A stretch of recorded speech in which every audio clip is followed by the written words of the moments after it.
Hello and welcome. This is Chinmayee Abbey. I'm a professional career coach running my own company called Change Your Story. Today, I want to introduce myself as an innate seeker because that is what has brought me to this day to meet this gentleman, Mr. Pradip Mukherji, author of this book, The Message from God. Interesting, right? But before I bring him on, uh, let me tell you a little bit about him, okay, and his journey. Pradip Mukherji was born in a family that had no interest in religion or spirituality. What fascinated him was science and technology, in fact. And when he grew up, he became a businessman. He ran his own successful manufacturing company, a business. And then one day, he gave it all up in search of the meaning and purpose of life. That question kept him going and took him on an exploratory journey to the religious and the spiritual world. And one day he noticed and experienced that all his questions vanished. And this strange kind of a clarity descended, where he realized the meaninglessness and emptiness of life. All his existential yearning was gone, just like this. And now life for him became really simple and ordinary, and he just went about enjoying his day to day living. He gave up all the comfort and prosperity to begin this amazing journey full of adventure and a roller coaster ride. It's been 8 years now. He's been exploring. He has explored different modalities of healing of the body, mind. He has explored working with deities, non physical beings. And finally, he made this most extraordinary choice of working for God and working with God. And yes, I'm talking about the Supreme Lord, God Himself. He tells us that he was entrusted by God Himself with this Herculean task of facilitating and sending God's children, the souls, back home, which he says is now complete. And since then, through the will of God, he is now working to alleviate the suffering of humans. And today, I have the privilege and this great honor to be having this rendezvous with the man himself, Mr. Pradip Mukherji. Ladies and gentlemen, give it up for him. Sir, very good morning. Good Welcome, sir. morning. Welcome, Mr. Pradip Mukherji. How are you? Thank you. I'm good. Well, on that note, sir, very, very warm welcome once again. And congratulations to you on your new book, Message from God. Thank you. So to begin with, sir, we are going to talk today, and I'm sure a lot of people are going to watch this conversation, are going to listen to this conversation, and there are a lot of people who've read this book already, right? So 10,000 plus readers 10,000. already, 10,000 and counting. So more power to you, more power to this book. And today we have met to discuss about this book, about your journey. And I have a lot of more questions so that people get to know about this work that you're doing, right? So before we get started and, without further ado, let me begin by asking you if you have to define your journey in just a few words, what would you say? My journey began at the all about being survival. Survival in the sense taking care of my day-to-day needs. Whether it was in my school or college or whether it was in my profession. I was not very um, I was not very ambitious. I was not very forward planning person. I was not proactive at all. So I just lived. I lived through my school days, college days, and I just lived through my work days also. It's another matter that I kept on rolling. I never failed in any areas. Work also was okay, but work for me was about earning the money in order to explore certain fundamental questions of life. And and this exploration was pretty deep. It was pretty vast. It covered a lot of grounds. And in the end, I had my answers. But the answers came in a very interesting way. The answers came because the questions were dropped and I was only left with answers. Answers not to any questions, but answers to life. The meaning of life, the purpose of life, from the perspective of being responsible. And to that extent, my first book came through exploring consciousness through unconsciousness. Then started a journey when a voice said it is now time to leave, which means time to leave my professional career. So that again started another roller coaster ride, which ultimately led me to working with the deities, the masters, the non-physical beings, exploring the past lives, exploring higher worlds, lower worlds. So all those things kept on happening over a period of 8 years. And then there was a gap. And after that gap, God came. And then the new journey started, which again was 8 years. And that is what we completed in August 2023. Wow. And now the new journey has begun. Wow. So are you also saying that when you were on this journey, you were not really thinking and you just went with the flow? Like even now, when you said the new journey has started, do you know how will it go, or how will it end, or what is the objective? Or you just start with that leap of faith? The new journey that I'm being told by God is about uh, alleviating the suffering of the humans. To Mm-hmm. that extent, the book was the first tool. The mantra is the second tool. And there are certain protocols at the end of the book, which is the third tool. So 3 tools we are giving to people. Sometimes Okay. one is enough, sometimes all 3 are good. Okay. Sure. Very interesting. And I have so many more questions. So let me begin by also sharing a little bit about my journey with you, right? And I'm Yes, I'm doing, and let me explain why I'm doing that, because a lot of people who are going to watch this and going to listen to it it's going to resonate with them, and they have been on a very similar journey also. A lot of people go through these lives experiences, and then I have a question. Okay.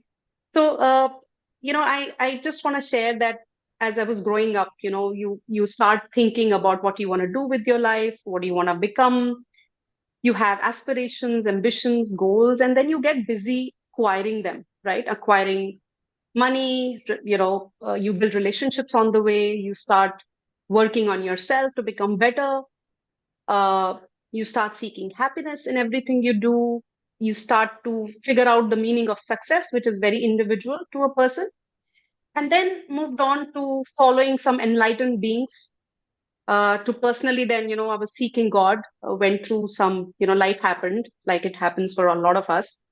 I was seeking God in the Gurdwara, to finding my own higher self, to having these amazing, amazing experiences during meditation.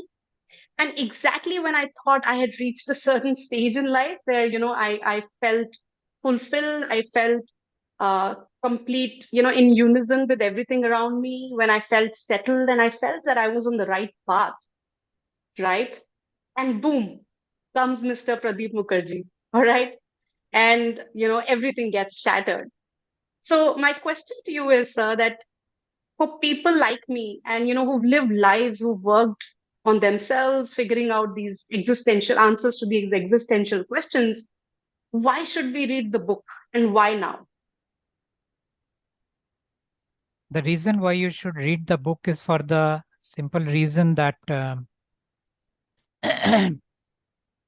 if you have been on a journey, you wanted to know some truth, you wanted to know certain facts, you wanted to know certain understandings, you wanted to have certain understandings. Well, the book gives you another set of facts, another set of understanding, another perspective. Why not have that also? In Okay. the end, you can decide whether this resonates more with you or that resonates more with you. So the book never says that accept the book, believe the book, or the book is anything like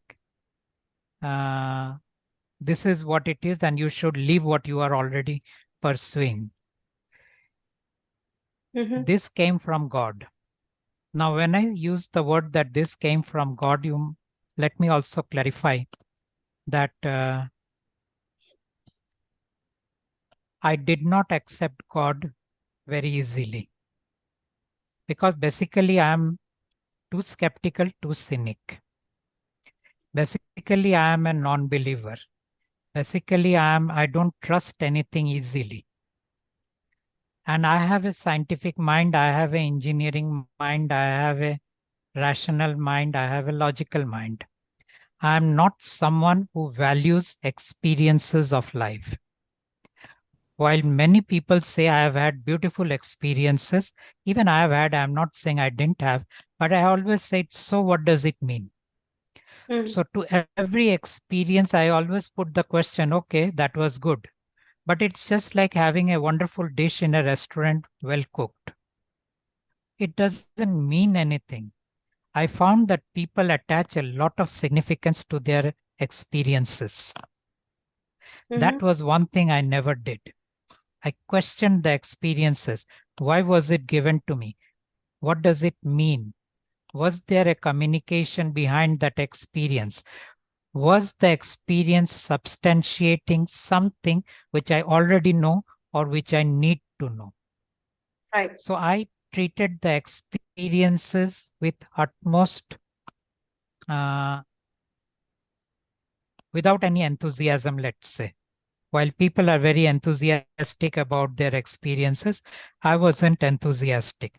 I just mapped out the experiences. So when this communication with God started, it was like, okay, you are God, but I don't know.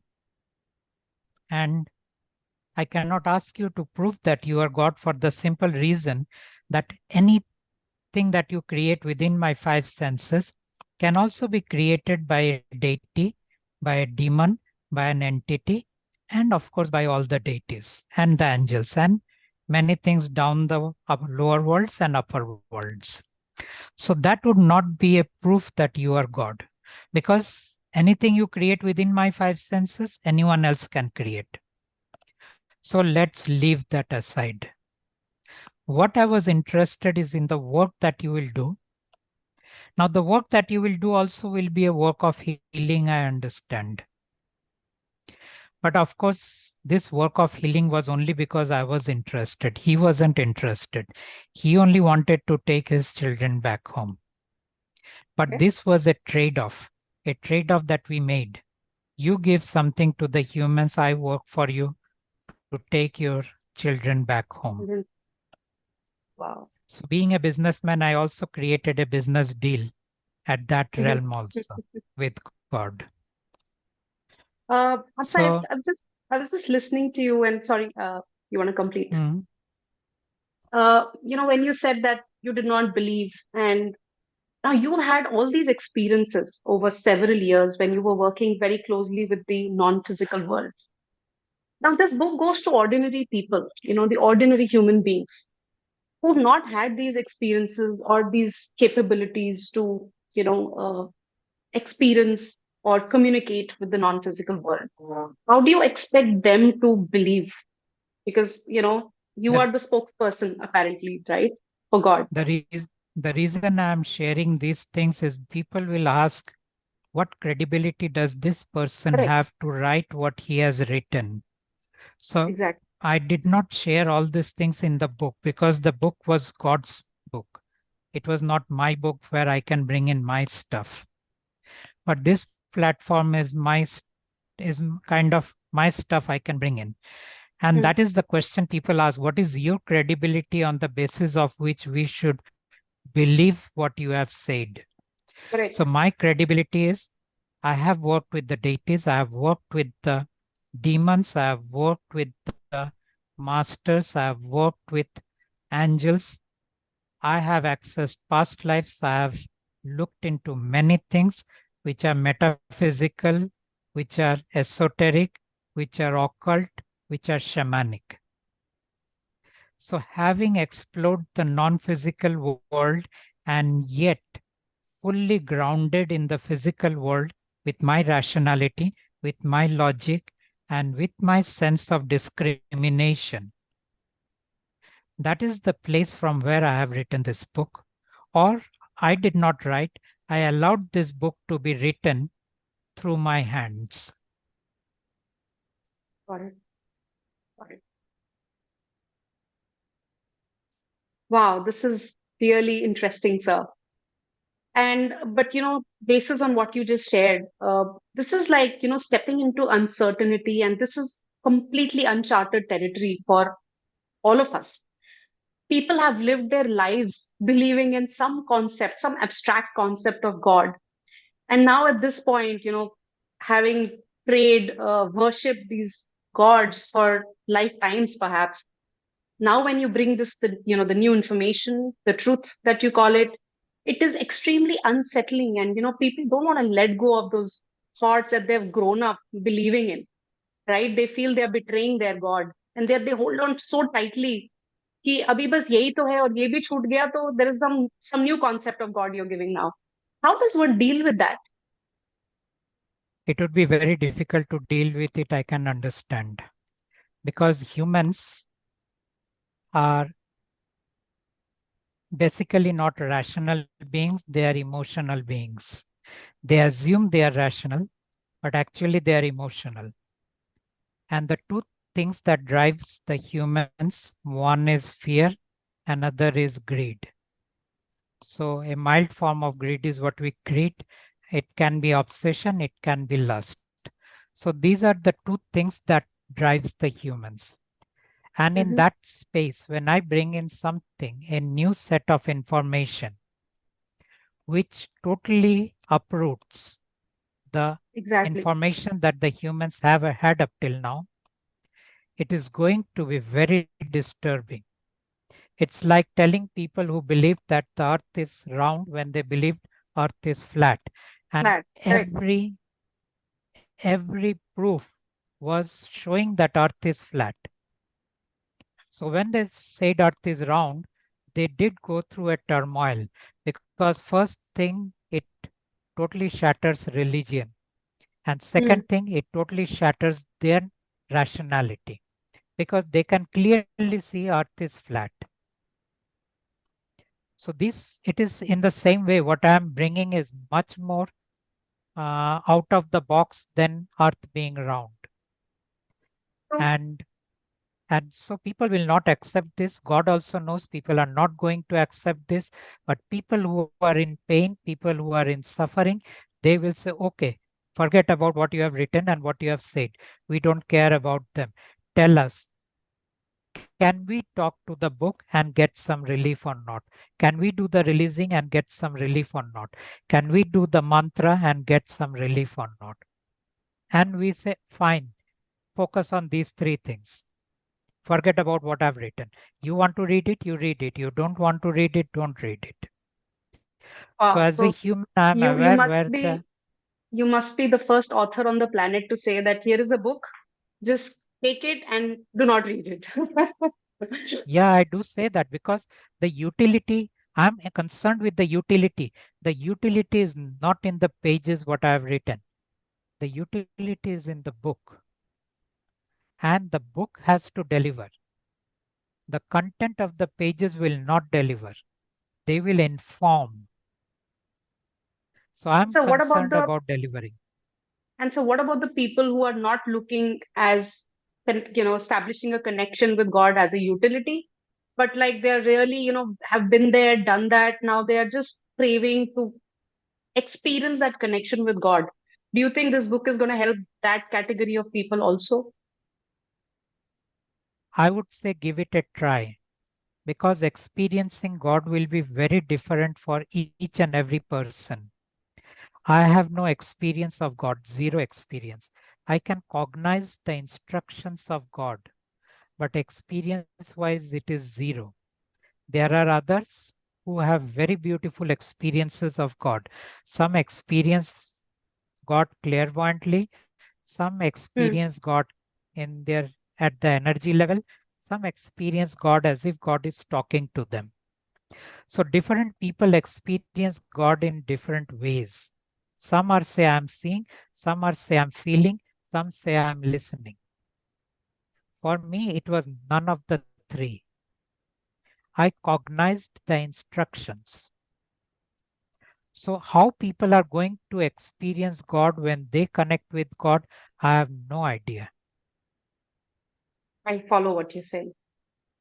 Wow. So what you're saying is that people should read the book and practice it and see how God is showing up for them. Is that the I correct would understanding? suggest when they get the book, the first thing is feel the book.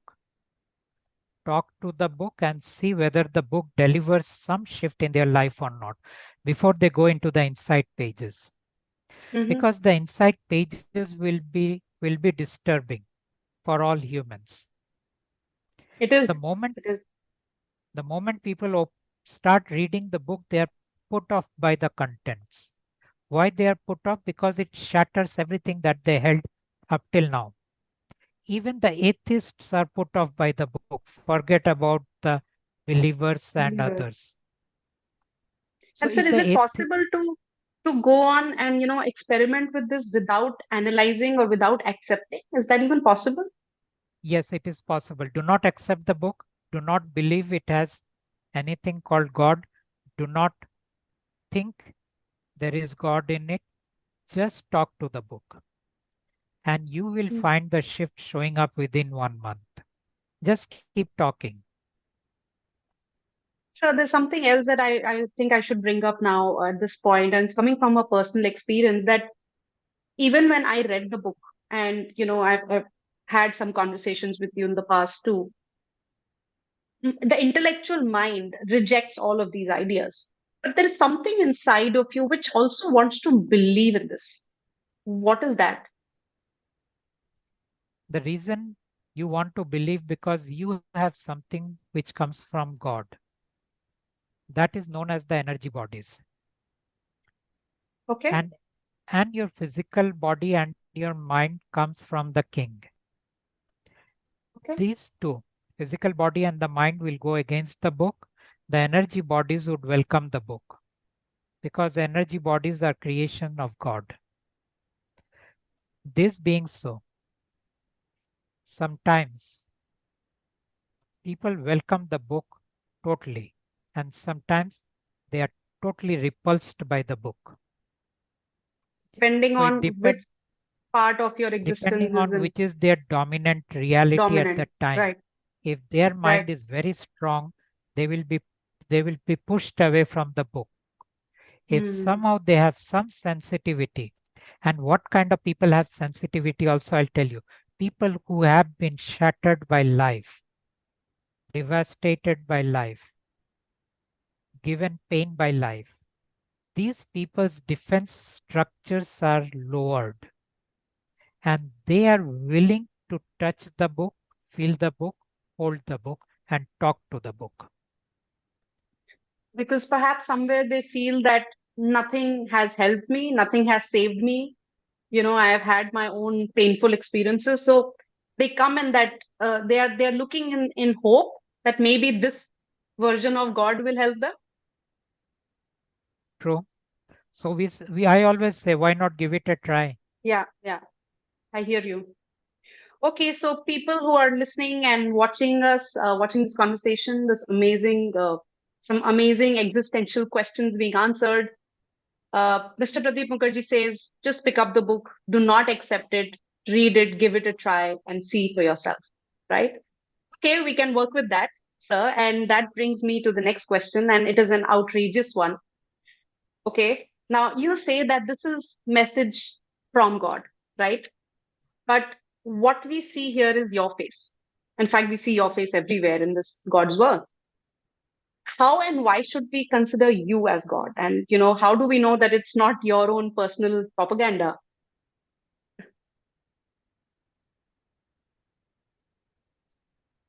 Just mute. Okay, you asked me a question which basically means why people should believe me. Yeah, I'm saying that this is a message of God, you said, right? It's message from True, God, written, this book is written by God, right? My question is, but this is your face everywhere, right? In the book also, we see your face. true, true, So why should we consider you as God? And, how do we know this is not your own personal propaganda? true. Uh, when this book was being written, and when God told me that put your face on the book, personally, I was totally against it. Why? Because as a person, my nature, I'm very timid, I'm very introvert. I do not like to be in the public limelight. And I have always personally been against worshipping a human and worshipping a deity and putting a human on a pedestal and revering a human. These were four things I was totally against throughout my life, since the time I can remember my conscious memory. Hmm. And I was being asked to do exactly the opposite thing for which I stood for. And so I asked, why would you want my face? You can put it anything. You can put a geometric figure. You can put in a an object. You can put in a bird, a animal, anything you want. You put in. You just need to come through something. Correct. And God said to me at that point of time that anything that you are saying, every everything is the creation of the king. And Mm. if everything is the creation of the king, it cannot go on that book. You are the, even though you are partly a creation of the king as a human, but you went against the king. You withstood the onslaught of the king. You withstood every way king was messing up your work with me. And so your face is the only thing which king has not been able to possess. Your Mm. body mind is the only thing that king has not been able to possess in spite of trying his best. And so there is nothing else I can bring on the book other than your face. And that's how my face comes on the book. So people ask me, am I God? No, I am not God. I am only a messenger of God. But God does take on my face in communicating with people, in coming into their dreams, in coming into their visuals. And that is how God communicates with people. Now, this was something that was the will of God, and I had no say in that. But yes, people will misunderstand me. They will feel I have a personal agenda, some kind of personal branding I am doing, some kind of personal projection I am doing, and creating some kind of a halo around my face in order that people should worship that face. But that's So, something that I do not have a say on. so the one thing that I hear you saying that, and I sense that there are a lot of things that you do not agree with yourself when you're, in your journey with God and working for God. In my But journey with God, 95% of the things I did not agree with. 95. so, Only what is that 5% within things. you? What is that drive within you, or that belief, or that conviction that despite the disagreement, you still go ahead and jeopardize your own life and everything, but still go on this journey? Yeah, I did shatter my life and the life of my family in working with God because the king destroyed everything that belonged to me. And what was my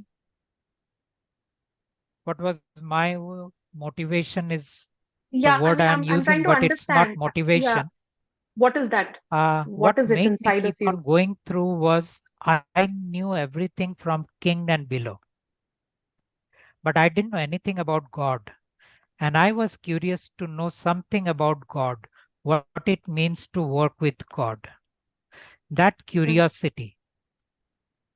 And that mm. curiosity is something that made me commit to working with God at the cost of total annihilation of me and my personal life.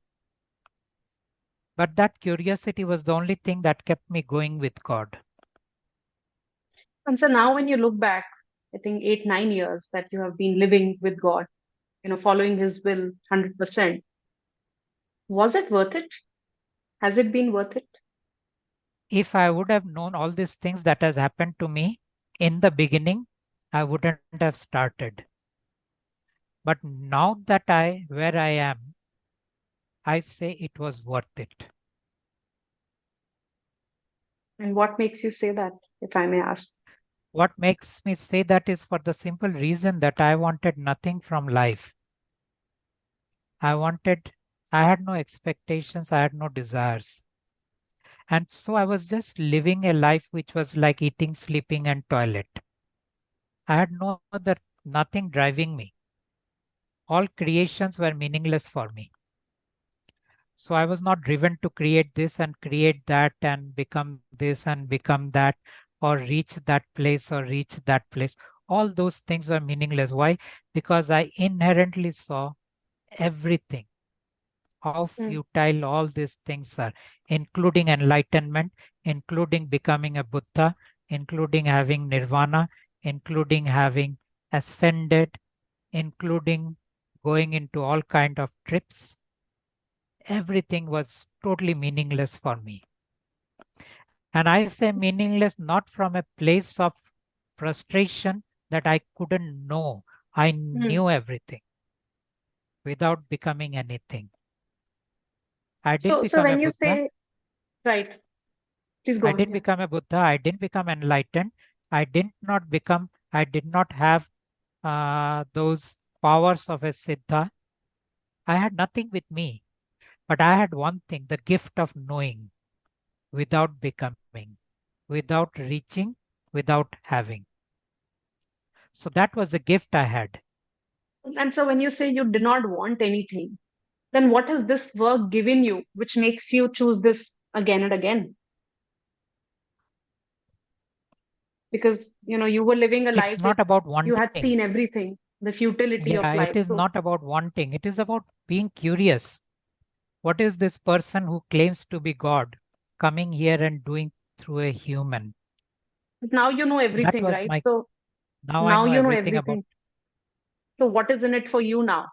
When you said, I Uh, will still I choose was again and actually, again.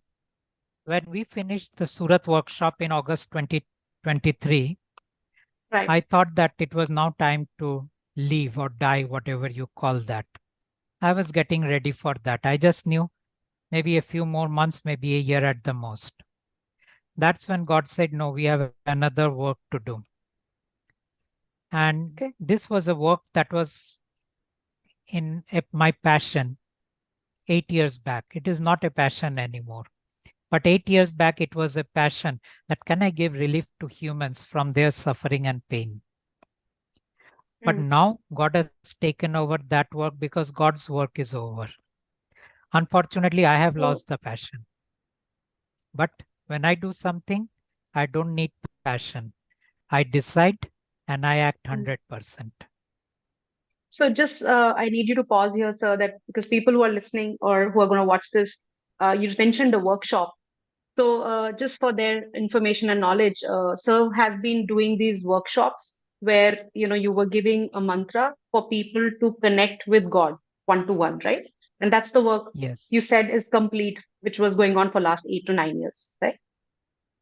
Okay, I you have answered my question partially, but I'm still not very sure because what I asked is that you did not want anything, and today, if you said that if you knew what all you have to go through, you may not have chosen, but having completed the work, if you were to choose again, you will choose it all over again. So, what was that one thing? To begin with, it was passion, as you said, and then it was this intention of your intention to go out and help people to alleviate their pain and suffering, right? Is that what you said? So that is what kept you going. That is not what kept me going. What Hmm. kept me going was one of my quality. And that quality is if you oppose me from doing what I want to do, Hmm. then I'm hell bent on doing that. And so those who opposed me, Right. infuriated me. And I said, okay, let's see whether I die or Mm. you stop. So Wow. these were like totally Wow. so-called, How incredible is that? it And was a how ego many game. You can people? call it a ego game. Both of us were highly egocentric. I have a ego which is like sky high. And that one also has a ego which is universe high. So two ego When you were say that one, clashing with, you mean the king, the ruler, yeah, the king, the ruler. And two right? egos were clashing with each other. And so Wow. it was like either you kill me, but he couldn't kill me because God was there.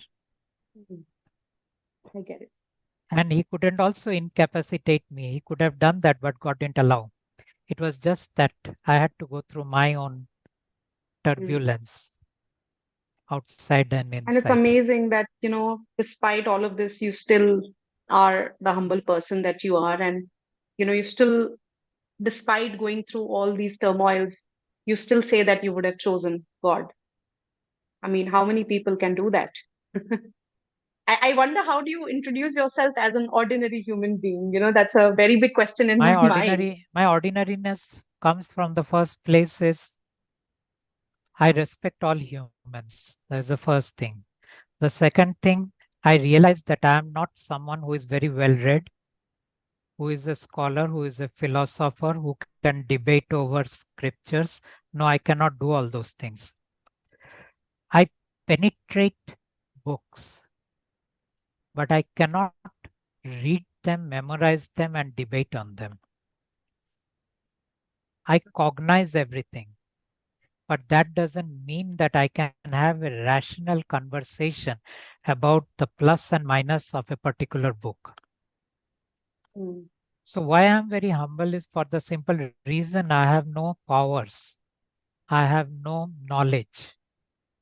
I have no ability to really perform anything worthwhile in life. In my personal life, I'm a total failure in everything in terms of being a son. My parents did not like me. In terms of being a husband, it didn't work out. In terms of being a father, my son hates me. In terms of being friends, no one wants me as a friend. In terms of being a co-worker, where they were not really wanting to work with me. So in this, all the facets of life which really makes a human, I have been a total failure in all the aspects of life. That being so, I say that I am good for nothing. So why should I have any kind of, my ego is not in terms of what I am. My ego is in terms of if anyone says that he knows more than me, then I'm like, okay, how do you know more? So Right. I can have a debate, but not Wow. exactly scripture to scripture. Wow.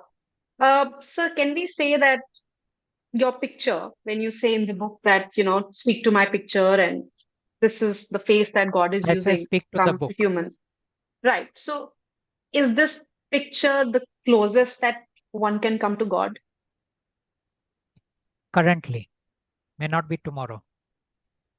God But may how choose do another we, picture but tomorrow. how, so tomorrow if there's another book which says this is also God, how does a human being who's so new to all of this discern that this is the ultimate, the supreme God, and this is somebody who's not God? They will never be able to discern. To discern, you have to have my gifts. Unfortunately, the gifts I have were given to me by God, and God is not going to give these gifts to other humans. But so this is That also being coming so, to us through you, right? yeah, All this that work being is coming to so, us through you. all Hmm. this is coming through me. That being so, do not go into the debate whether this is God or not God, whether this is truly the God and truly others are not God. Just don't go into the debate. If you have pain, if you have suffering, talk with the book, Okay. do the mantra, and do the releases. Got it. And that brings me to my next question, sir, that what do you have to say to people who are believers of Shiva, Durga, Hanuman, Lord Mahavira, Jesus Christ, Guru Nanak, Allah, who have worshipped them for ages and lives? And your book defies everything, right? So how do you expect the people to feel? And, you know, how do they read that book? What do they do after reading the book? They will be highly frustrated. They will be highly, uh, there will be a lot of negativity coming up, which I can understand. Mm, Now, why does a person become negative when a contradictory information is given to them?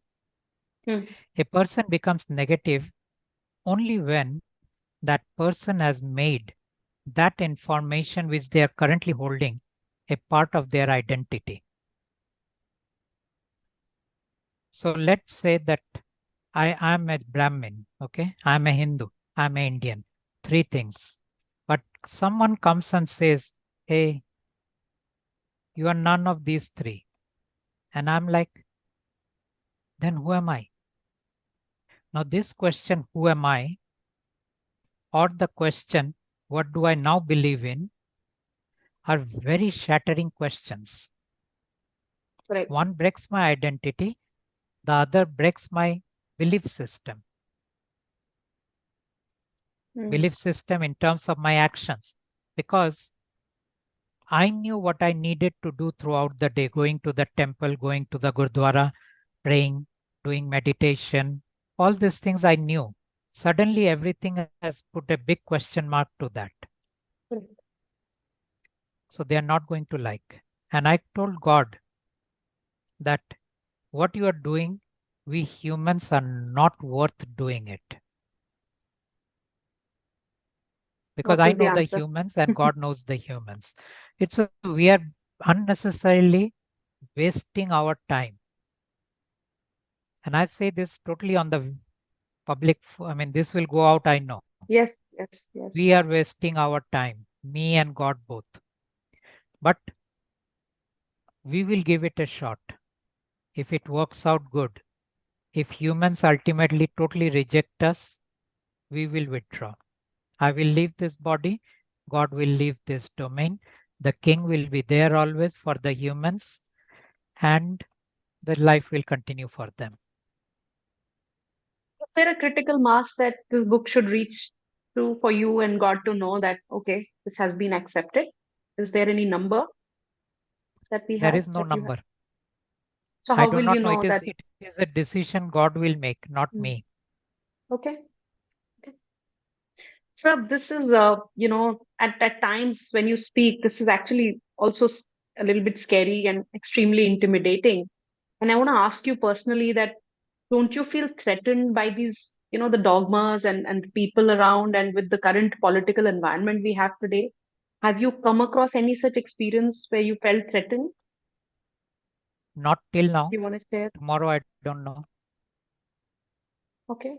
So you have not experienced any threat from any. Uh, Now I'm going into the public. It's only 2 months. Okay. Let's see what happens in the next few months Okay. and years. Okay. But I people hope God ask me that. protects you. People ask me, why is it in India that God has come? I said, this is the only country which can tolerate me and God. There is no other country that can tolerate me and God. This is the only country where some people would be willing to listen to what I'm saying. In no other country, they would be willing to listen. This is the only country who would be totally into religion and spirituality, and yet a group of people will be willing to walk out of it.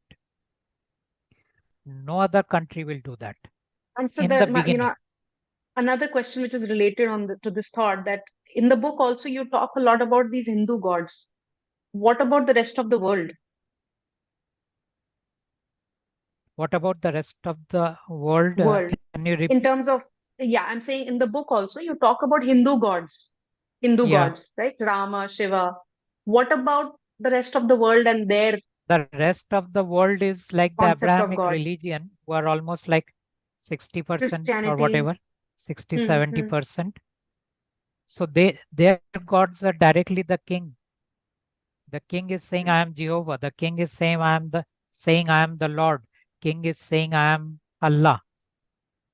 So king is Hmm. there. In our part of the country, we have Kal Brahm, we have Jyoti Niranjan, we have Kal, we have Hmm. Sadashiv. So these are all pointing to the king. And then, of course, there is Shiva and the further down Krishna, Rama, and all. These are all the children of the king. Hmm. Hmm. So it's So other basically parts are king also with covered. different names or his children, but manifesting and Yes, doing the ruler's work. true. It is either the ruler himself or their children. And it's very interesting to note here one thing. The children could not do a very good job. Why? Because the children gave spirituality and religion, which did not bind the people in one tight group.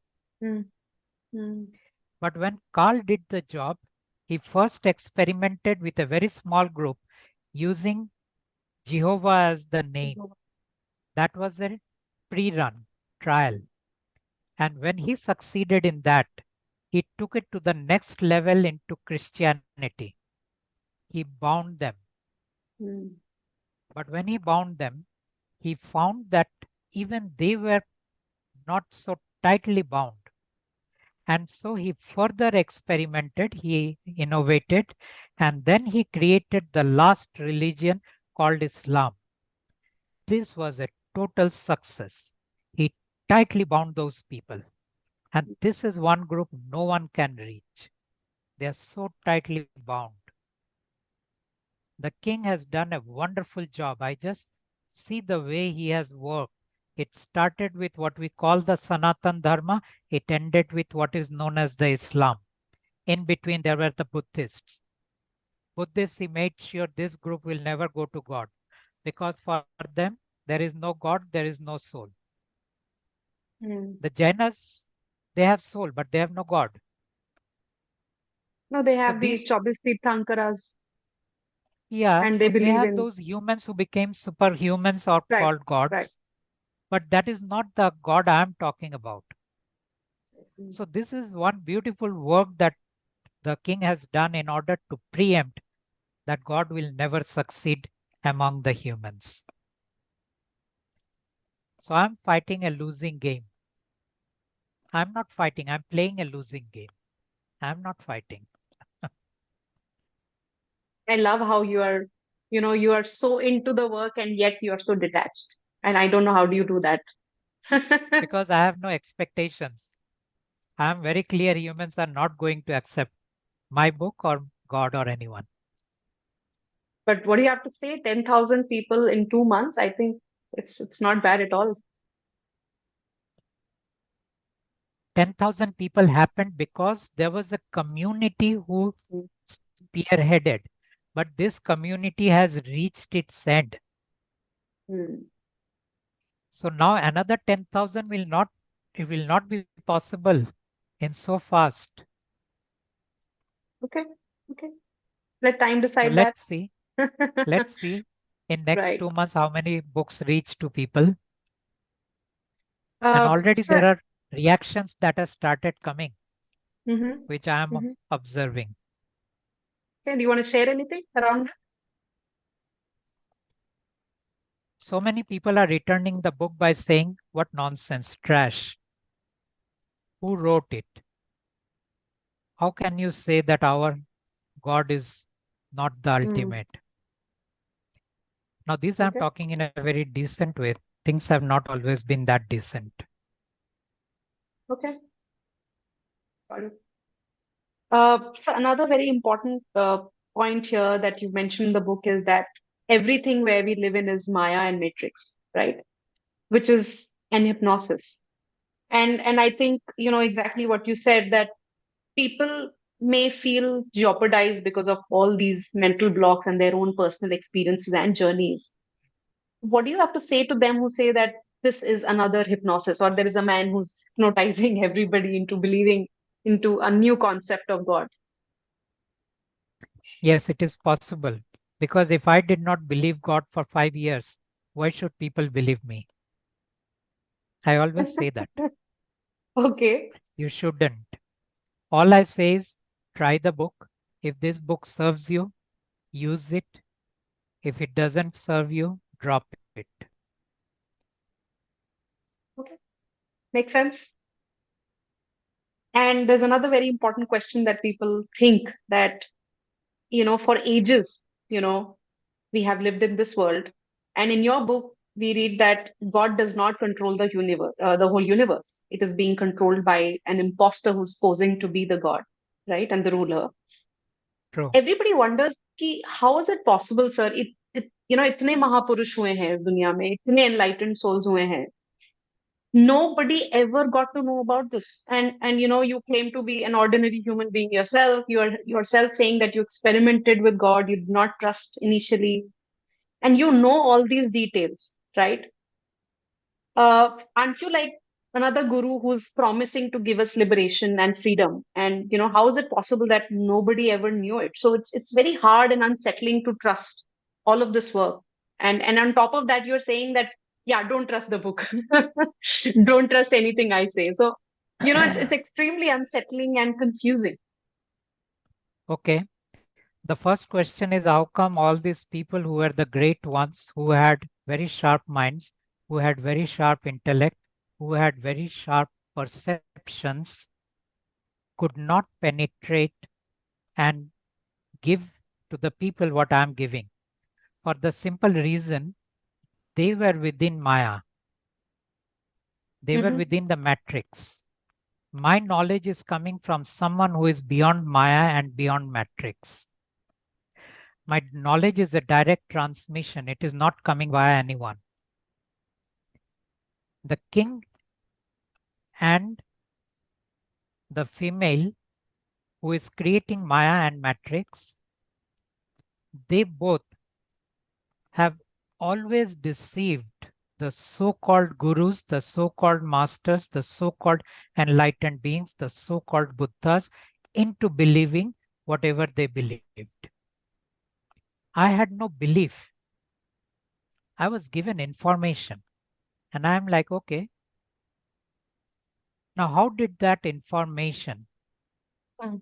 create some kind of sense to me? It is because after the God came, everything else also came to me in a very harsh way. They did not come in a benevolent way.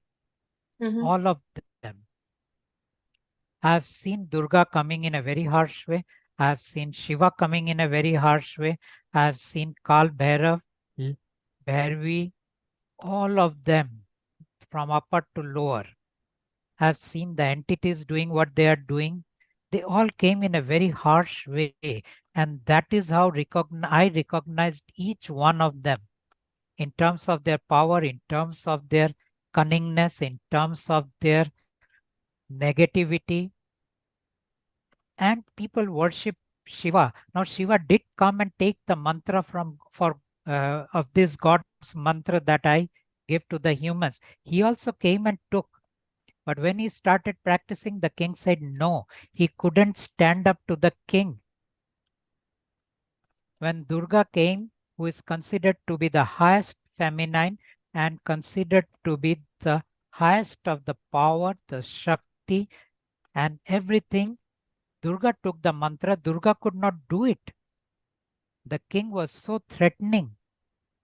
Now, these two who are considered to be Mahadev and Durga, Yes, the individuals. if Yeah. they couldn't stand in front of the king, I as a human stood in front of the king. Mm. And so why would I respect these two? And I know what these two are doing. They're simply using the humans.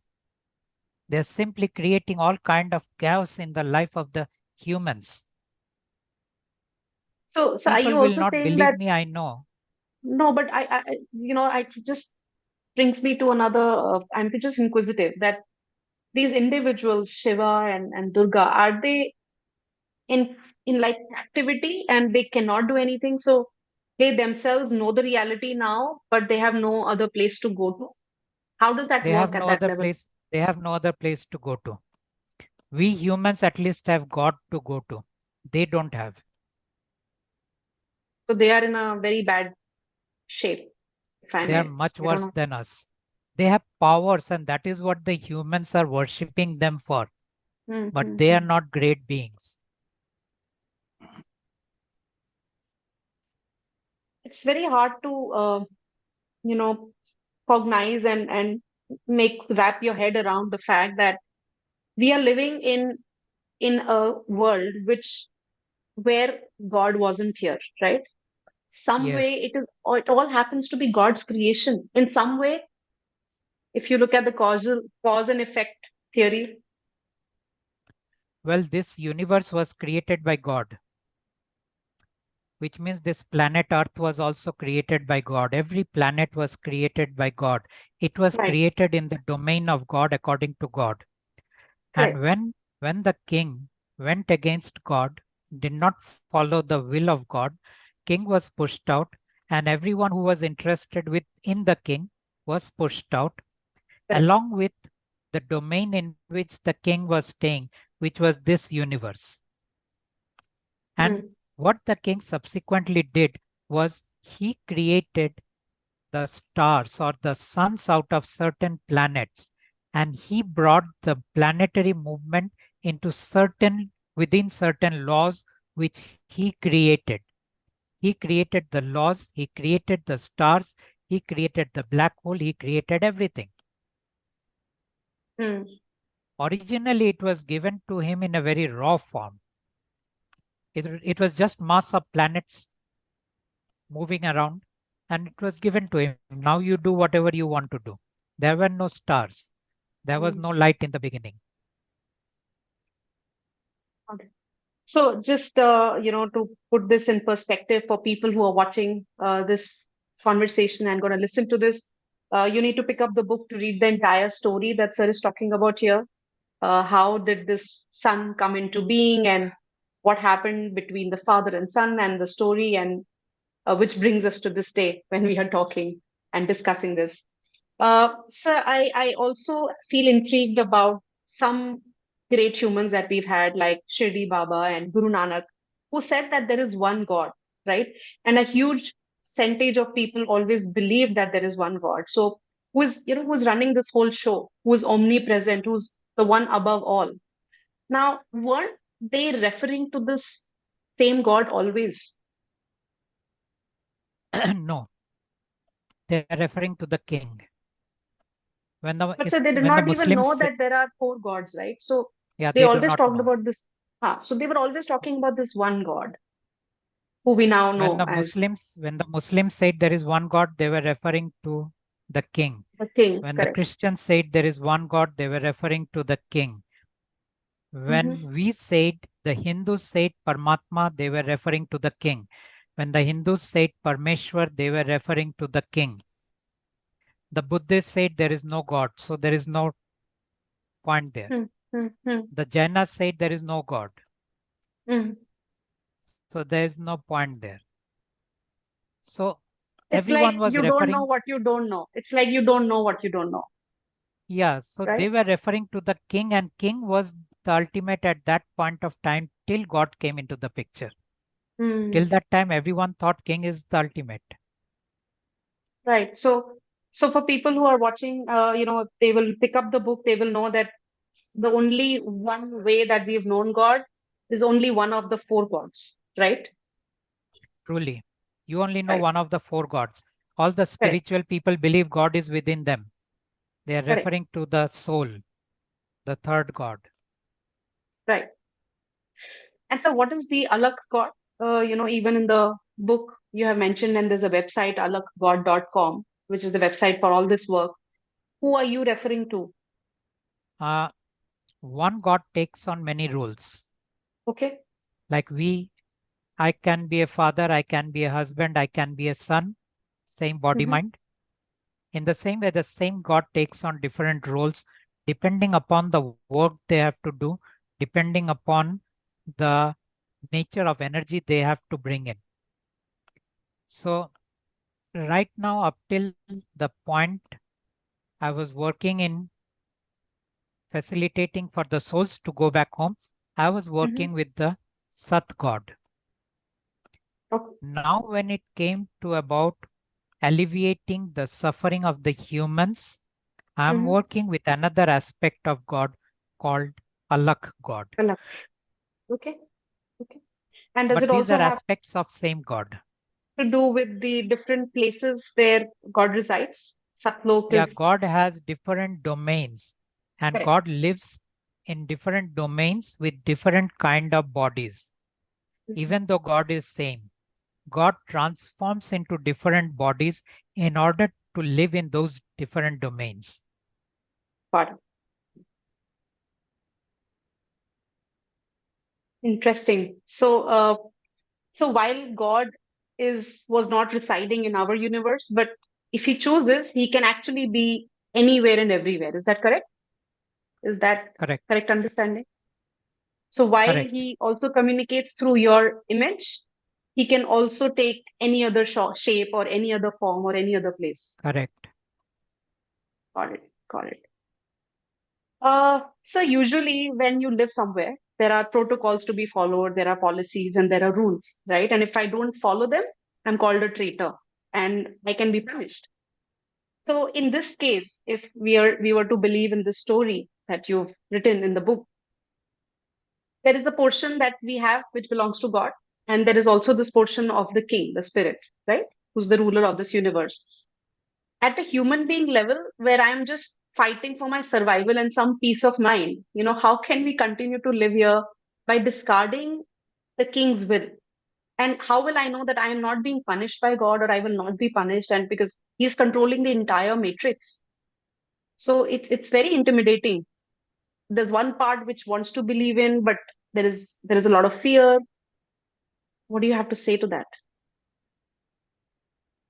The only thing that will stop you is fear. Hmm. And so there is a fear of rejection. There is a fear that you will be judged. There is a fear that you will be sidelined. There is a fear that people will not be with you. There is a fear that you will be punished. There is a fear that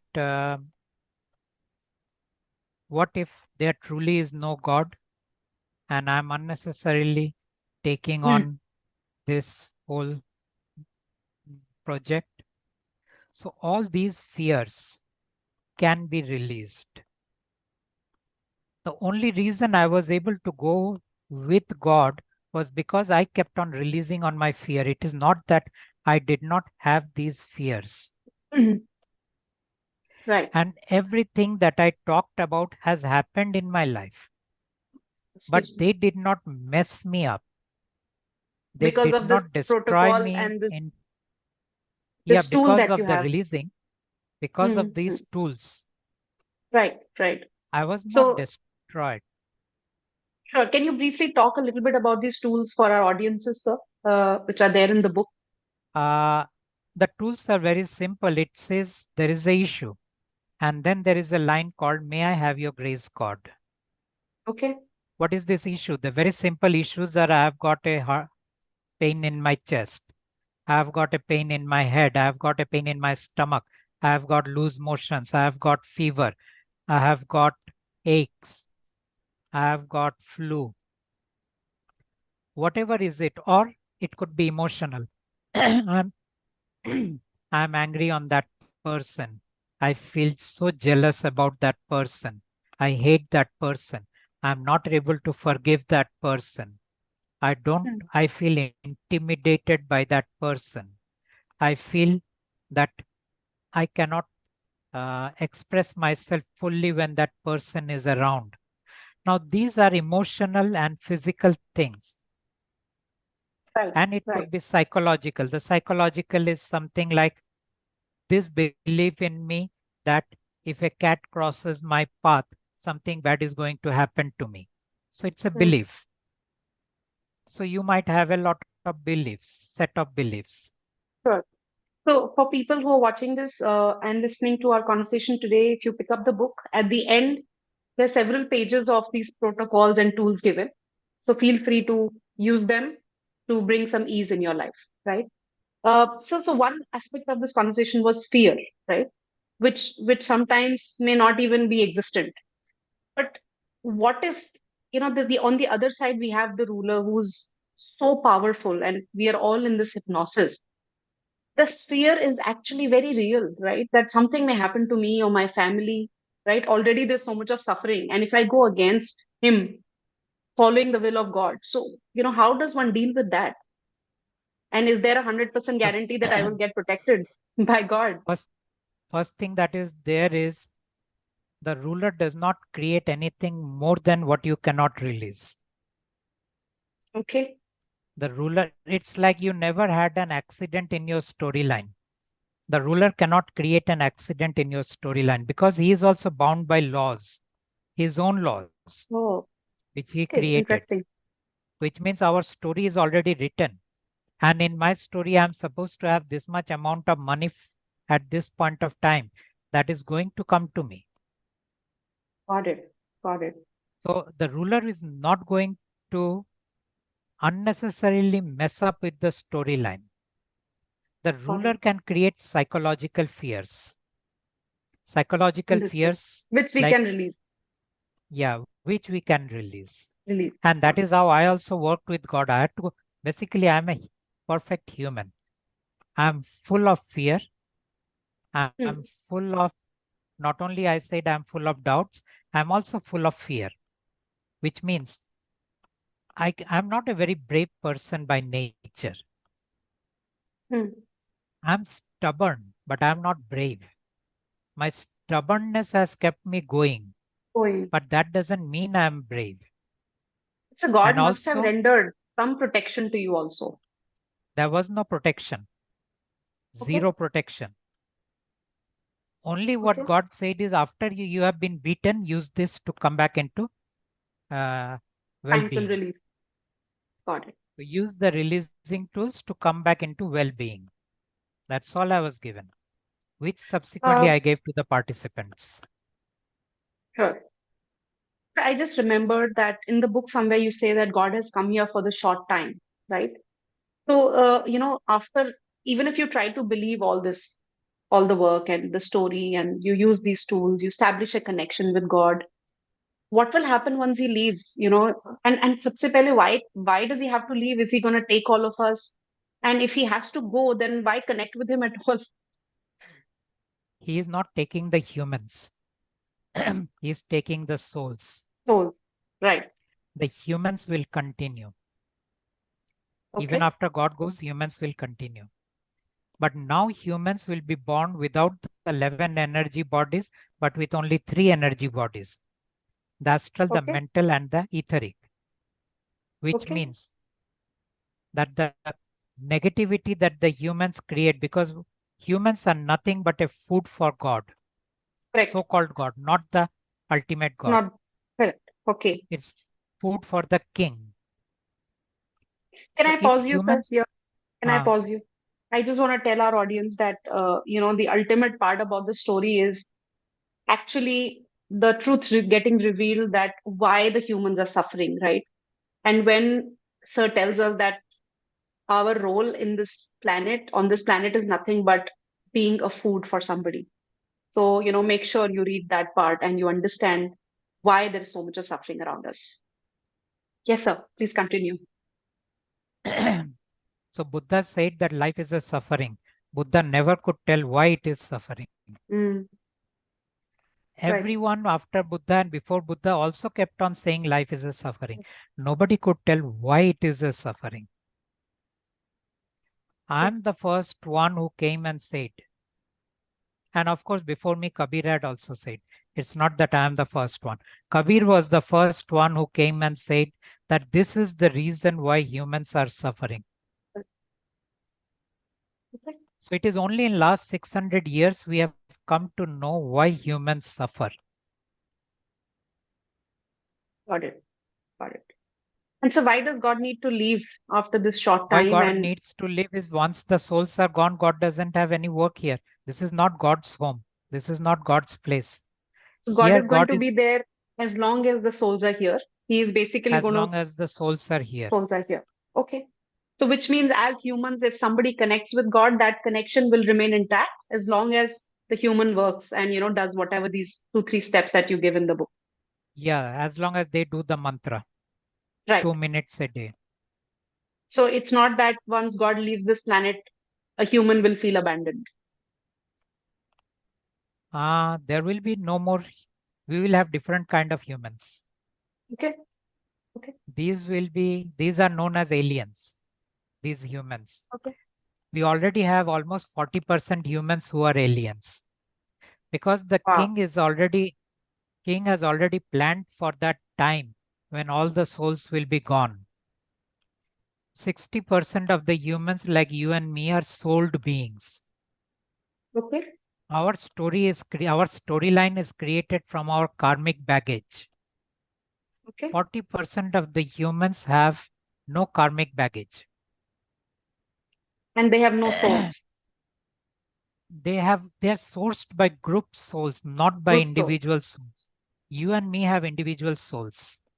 Got it. Now these group souls, individual souls, when everything is gone, what will source the humans? It is the king who will source the humans. Mm. And when these three bodies are only there, and when God will be gone, religion is going to go away, spirituality is going to go away. Humans will live in a purely materialistic world, and they will have their own religion from that world of technology. They will have a religion, but it won't be what it is today. And the king will continue to manufacture his food. King will The factory continue will to remain. use those humans again to create food for himself. Mm. Wow. Awesome. Interesting. And so many secrets being revealed today. Awesome. So the next question I have is a little personal one.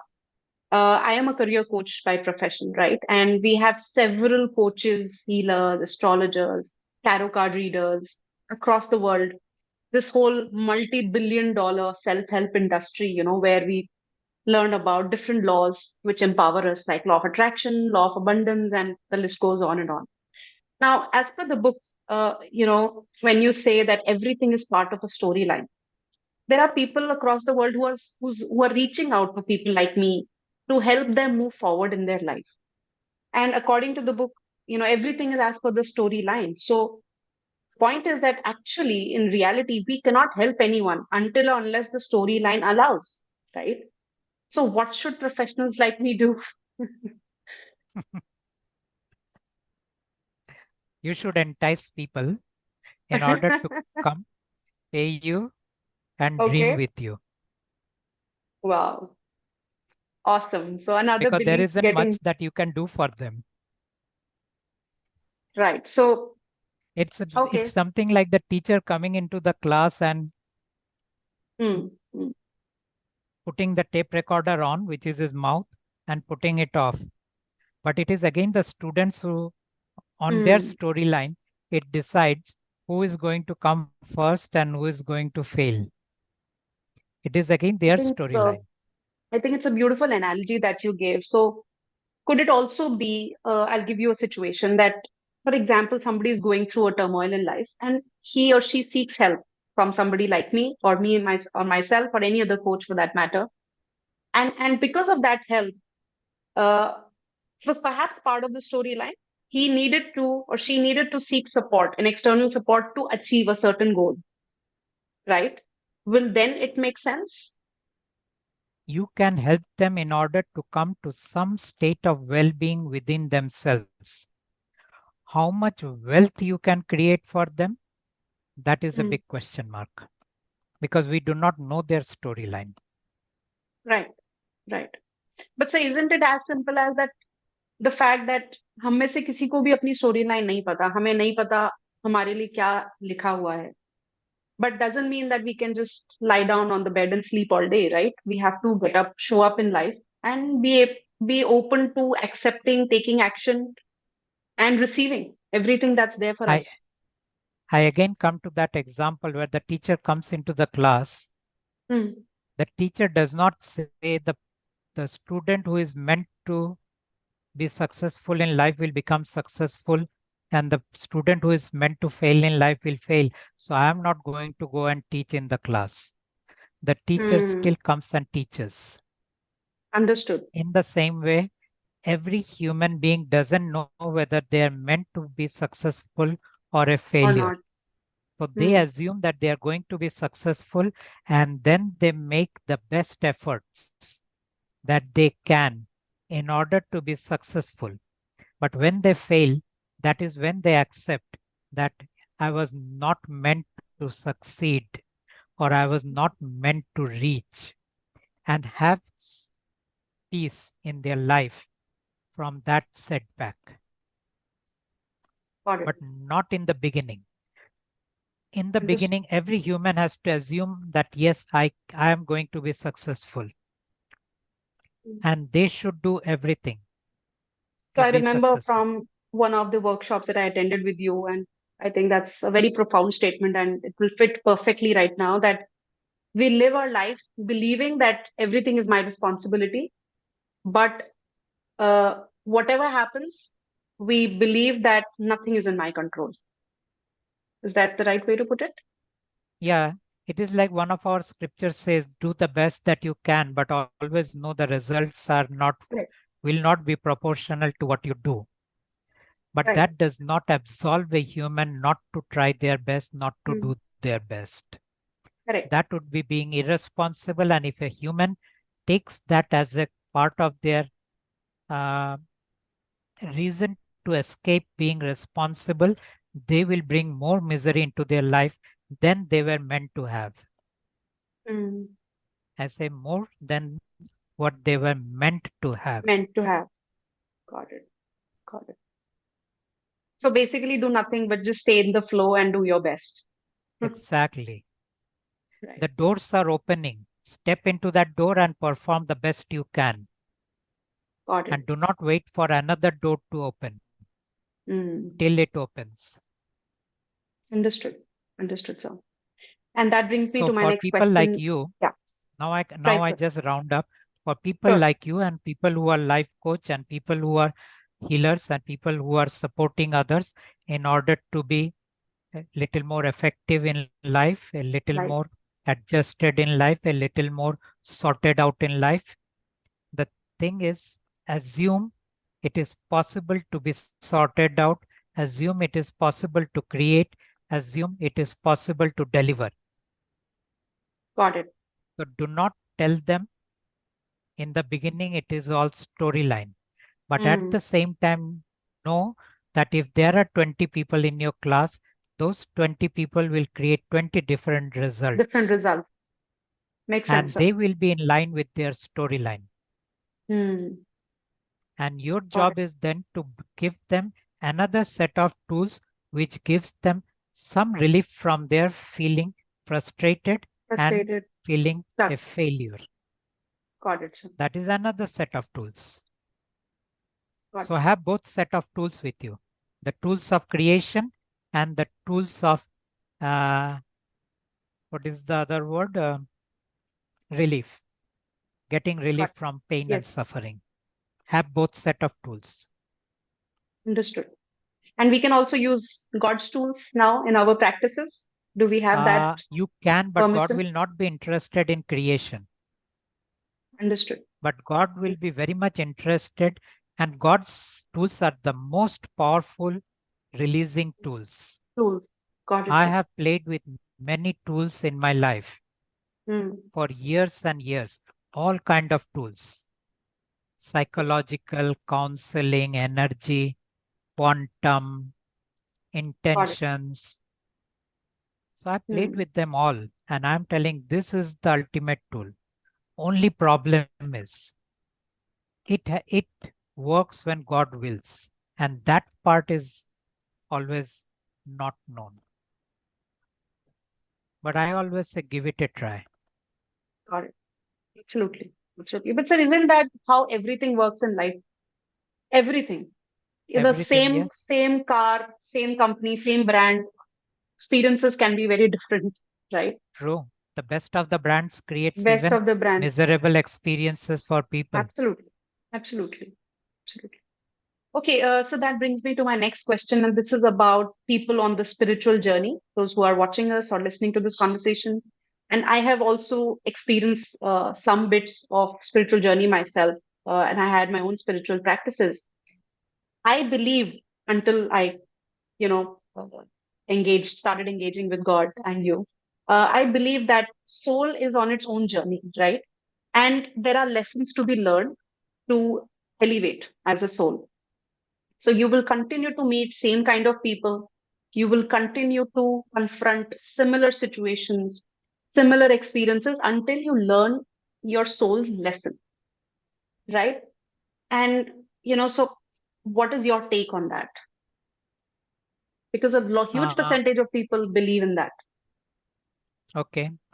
The first thing to understand is the soul doesn't need a lesson, and soul doesn't need to evolve. It already is the ultimate. Okay. Shiva needs to evolve, but the soul doesn't need to evolve. Shiva is still meditating on someone. The soul doesn't need to meditate on anyone. The Mm, very fact that Shiva is meditating on someone itself shows that this one has not yet reached. mm, He is still trying to reach. He is still trying to remain connected. He is still trying to be sourced by something greater than him. mm. Otherwise, one doesn't meditate. Got it. Souls never need to meditate because they are already whole and complete. Souls are creating body mind characters. Mm, mm, And soul is just playing games. Okay, this time let me create this kind of body mind character. It's something like in one life you can be as evolved as, let's say, Vivekanand. And in the mm, next lifetime, you will be born as totally a gone case. Now, mm, according to the evolution theory, you should have been a much higher evolved being than Vivekanand. But that is not how it happens. mm, One of the interviewer asked me that since you are now talking with God, you must have undergone very severe spiritual practices. And I said, no, I know my past lives. I have been totally against religion for my 6 lives. This is my wow. 7th. I have never had any spiritual practice in my life. I have never had any connection with any deities. I have never had any connection with the non physical domain. I was grounded totally into the physical domain, but inherently I knew that every religion, something is inherently wrong, and everything in the spiritual books is something inherently wrong. And I give you that example, I tell it in my books. The Mm, foundation of Indian philosophy, the Hindu philosophy, and it's not a Hindu philosophy. At the most, you mm. can call it Sanatan because this Nathan. Hindu word is a very dicey word. Why it is a dicey Mm, word? Muslims at least they say I am a Muslim. It's mm. their word. When we say Correct. we are a Hindu, it is not our word. Someone Correct. gave it to us. Gave it to We us. never Mm, had any word for ourselves. We were that kind of a civilization. We mm, didn't know who we are as a collective because we were never a collective. The mm. Muslims are a collective. They Collective. know who they are. So in this community, which was not a collective, who did not have a word, they even did not say we are Sanatan. They neither said they were Hindu. This collective had certain scriptures. And in that scripture, that it was the Vedas. Now, Vedas Mm, are certain practical rituals in which you connect with something greater than you in order to get something done within your domain. But they also had a philosophical portion called the Vedanta or Upanishads. The mm, foundation of Upanishads says everything is Brahman. And when the Brahman enters the individual, it becomes Atman. Now, every spiritual seeker believes that Brahman is the ultimate And Ultimate. Atman means Atma or soul Atma. Correct. is what is in us. Whereas it is referring to the matrix and the Maya. So this is, no, the Atman is real. Atman is Real. still real. Body, Hmm. mind, character is the appearing of the Maya. Hmm. But Atman comes and animates this body, mind, character. Got it. Now, in the But book, it which is, is but what the Atman is the portion of the ruler, right? it is a portion of Brahman. And Brahman Now, is for people who are watching us. yeah, I'm coming to that. Yeah. Now, Yeah. question is, what is Brahman? They said it is ultimate, it is God. There is nothing beyond Brahman. Hmm. But here I am saying, and I am not saying it is God who is telling me, Brahman Hmm. is matrix. Now, it has to have some correlation with the current vocabulary that we have. Correct. We cannot just take on those vocabulary, Hmm. considering them to be absolute. Right. So Brahman is not God. Brahman is matrix. Matrix, what is matrix? Matrix is the intelligence, the laws, the whole structure, the system that is running this universe. And it is the mind of the king. Hmm. Now, the king is such a powerful being that it's a portion of its mind becomes the matrix on which Maya projects Itself. appearances, Hmm. which means Brahman is the movie screen, blank, nothing there. The projector sends the light and sound show, and then something comes alive on the screen. Now they For said humans, this, for humans, it is the thoughts that we have in our mind. That's how it manifests. that is Our how we experiences. show up, that is how the entities show up, that is how the deities show up, that is how the masters show up, that is how the plants and animals show up. Everything is a projection of Maya, appearing to be real, but Real. not real. I'm now talking purely in the spiritual Yes, I'm jargon, with you, okay? sir. Yes, yes, yes. And it will only make sense to the people who are in the spiritual field. Right. Now, God says Brahman is nothing but the mind of the king. Atman is not soul. What then is Atman? If Atman is not Atma, then what is it? This was a question that was not answered. Now, Hmm. interestingly, someone mentioned 2000 years ago, Jesus, he said, me, my Father, and Holy Spirit. Holy Spirit. Trinity, he talked about. Yes. Now, me, we understand that is the Son. The Son. The Jesus. Father, well, he is referring to someone beyond. Correct. But where from does this Holy Spirit come in? And Hmm. why is it holy? Got it. That is where God said this Holy Spirit, this Spirit is Atman. And every human being born is given a portion of that Brahman, which Hmm. comes to that human as a spirit. And depending on your storyline, this spirit can be strong, this spirit can be weak. This spirit can be very proactive and this spirit can be very lazy. This spirit can drive you to create success and this spirit can take you into the depths of depression. Again, depending on your storyline. The Storyline. spirit is programmed by Brahman in order to deliver, manifest your storyline. So now what do we have? People ask, who am I? A very fundamental spiritual questions. We have a very simple answer. You are a body. You are a mind. You are a set of energy bodies. You are a spirit. And you are animated by the soul. Beyond these five things, there is nothing else. What about the God's portion, the consciousness? You're calling it the soul. There is no consciousness. This is one of the big problem that every spiritual seekers or masters believe, that they have consciousness because their mind has come to a place of standstill, rest, no Hmm. thoughts. No, the being is not consciousness. Got it. These are And all sir, the aspects of the mind. The first aspect of the mind is a thinking mind. The second aspect of the mind is a mind that has come into silence.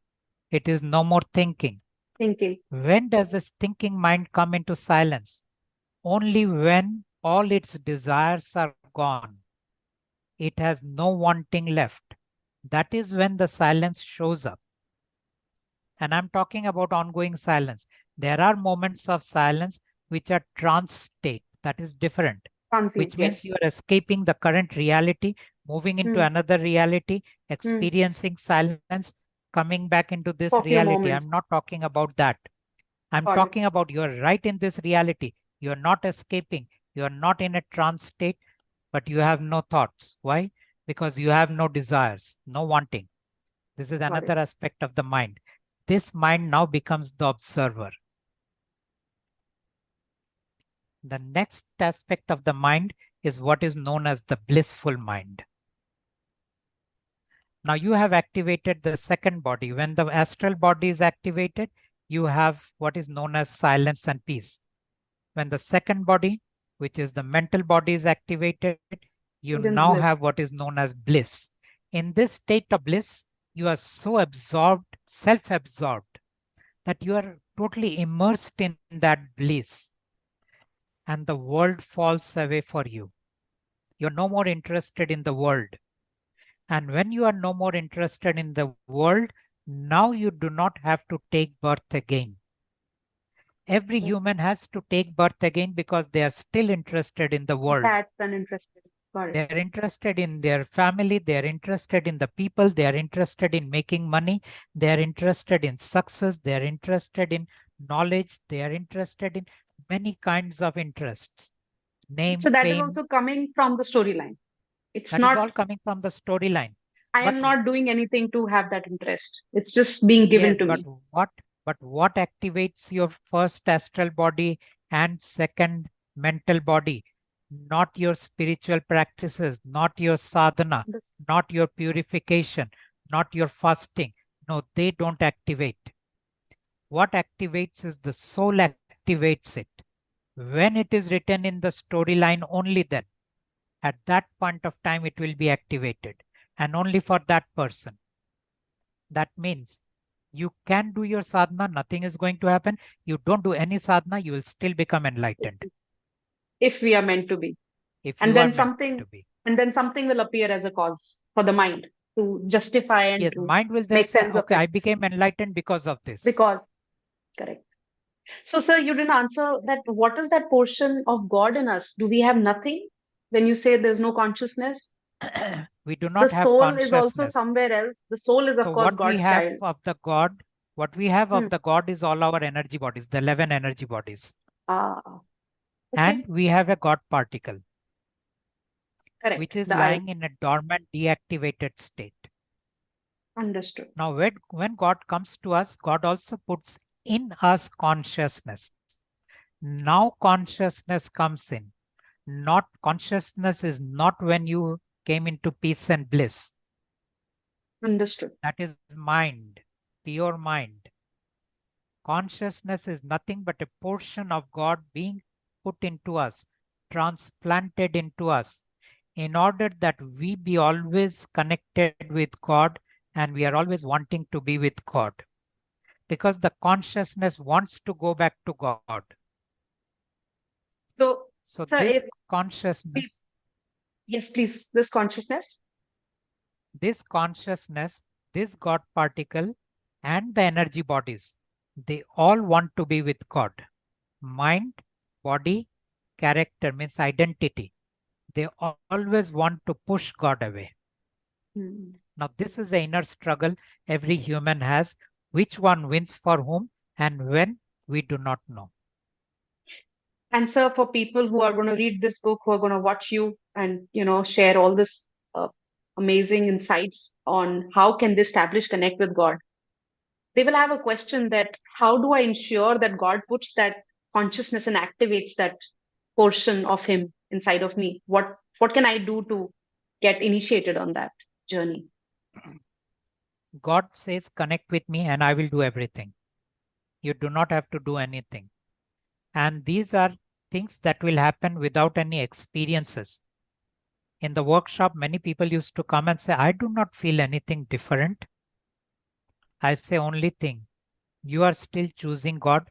That Hmm. itself means that you have a There is portion of God in you. correct, correct. And it is still connecting with God in spite of your mind. So, sir, can I say another, going a step further, that people who do not want to connect with God is because they do not have that portion activated, or they are more in captivity of the ruler? True. First thing, they do not have that portion activated. Second thing, their mind is very strong.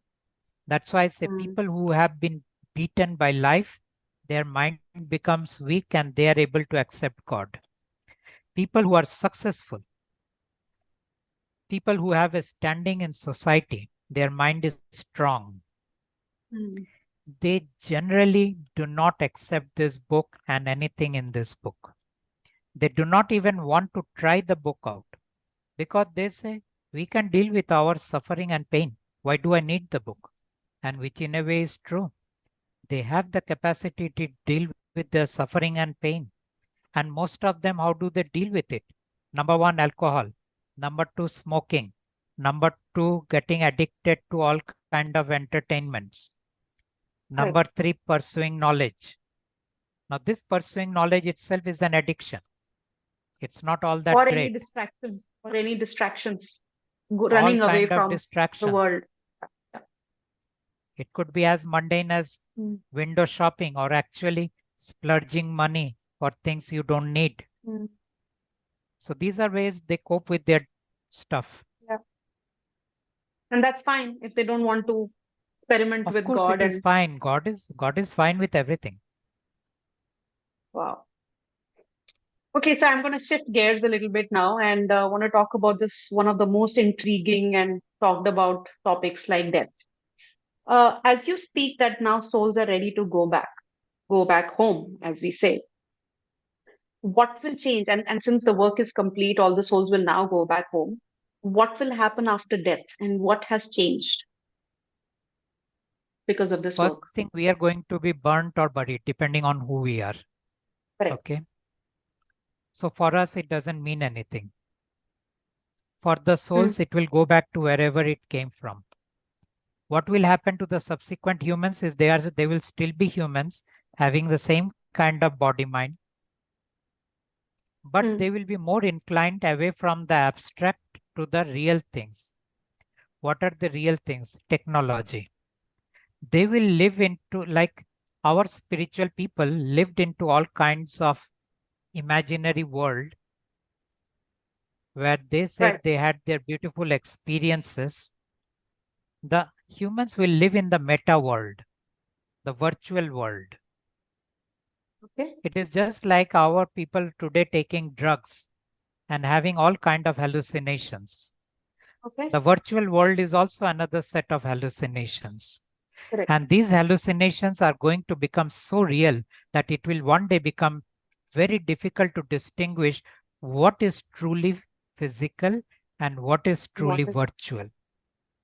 And someday the virtual will become more real than physical. wow? It will be a And that's why different we world see that this. will be opening up. And that's why we see this emergence of AI and suddenly Truly. shifting gears in that This is world. just the beginning. Wait another 50 to 100 years. That will be, I mean, we can't today even imagine what it will be. And so, I'm not sure if you answered that question about death. So, what will About death, happen after one dies? Does the soul uh, just take off and go to up another till world now, where what God resides? up till now what happened, I will tell you. What will happen subsequently, I do not know. Okay. Okay. Got What it. has happened up till now when the humans died, in the YouTube, they show a shadowy figure coming out of the dead body floating, Right. and only Yes. the clairvoyants can see, normal Can see humans that. cannot see. Now, that shadowy figure many assume to be the soul, but it is not the soul. It is actually a combination of the three energy bodies: astral, mental, and etheric. Now, the etheric body remains for around couple of weeks, 10 days to 14 days, and then it goes to the king. It carries all the food that the human has created throughout the lifetime, all the negativity, the grime, that goes to be consumed by the king. The astral body goes through a life review, and then it goes into the astral world. Now, the astral world is what is known as the heaven. Why it is known as heaven? Because there the astral body can create any reality that it wants. Okay. But there are certain astral bodies which doesn't go to heaven, which remains stuck here. Unfortunately, it's almost 80%. In spite of And the fact, sorry, just interrupting you here. These are the people who are interested in people and their children and their families and their attachment. true, Right. yes, all kind of attachments, all kind of addictions, all kind of wantings, including wanting to take revenge, and even wanting to take their business to the next level. Got it. So those who are all business houses, their owners, they are not able to go. They want to live through their children and grandchildren. They want to see their empire becoming bigger and bigger. And there are others, they can't leave their family. There are others, they can't leave their bank balance. There are others who cannot leave their property. They cannot leave their factory, office, all stuck. And some are stuck in righteousness. How could that person do this to me? I have to teach a lesson. So 80% of us are stuck. We call this stuck in the no realm, because they are neither here nor there. It is the fourth dimension. We live in the third dimension. Third dimension. Yes. So in the fourth dimension, they create all kind of miseries for them because they were already miserable. This is their hell. There is no the hell. This is the hell they keep creating. Wow. And then they become victim of many shamanic beings, occult people. They use them, they misuse them, they do bad things with them. There's a whole lot of stuff happening. It's And so not good they to remain remain. stuck. They remain stuck forever. We do not know forever or not, but for a long time. Till they pray that we want to go, and then sometimes the angels come and take them into the ancestral world or whatever is known as heaven. So this is hell. There is So no the hell. is there any way to know one storyline? What is the Now, destiny? What is the storyline will exit not be time? revealed. Only the astrologers try to extract as much as they can. God So will there's never also this reveal others. Nadi astrologer who writes on the palm leaves, right? There is this whole science to it. And so, does this person or whatever is written on the palm leaf, is it also not a way to reveal your storyline? I have done in my life 3 readings on those which is known as the Nadi Shastra, which is the Nadi palm Shastra, leaves correct. in Correct. different places. Yes. So there are many places where they have those leaves. Correct. And first thing that came to me was, how can I be in all the leaves? Anyway, I was in all the leaves wherever I went. All of them gave my past perfect. Okay. Same. Okay. But all of them gave me different futures. And I'm like, how come they're giving me different futures? Oh, And interesting. unfortunately, none of them came true. Because I took notes, I recorded all that they said and kept it and checked it for years. In my case, none of them came true. I had something else came instead of what they predicted. So this thing called Nari Shastra, it is beautiful for the past, and it definitely has certain deities behind them who has created this whole science. Understood. But again, revealing the future, Future. that is where it becomes dicey. Got it. So Got it. it's good to hear about the future, but always also know it may not be. And so, does God intervene the storyline? Can it create an early exit, or is it exactly how the storyline is supposed to play out? God can, but I do not know whether God will. Does. I do not know Okay. whether God will or will not. Okay. Got it. And so, in the book, another very interesting part where you say that killing animals and having food create creating suffering for profit, it does not create karma. It's very intriguing that it neither has a merit nor sin. How is that possible? And Okay. and my next question is that if there is no karma, then people can do all kinds of irresponsible things, and saying that, oh, there is no karma now. So I how? didn't say there is no karma, but we have to understand what is karma. Karma does not mean the actions. Okay, Karma comes from your rag and dvesh. Rag and dvesh means attachments and attachment and aversions. aversion. Got it. It comes from your wanting. It comes from your desires.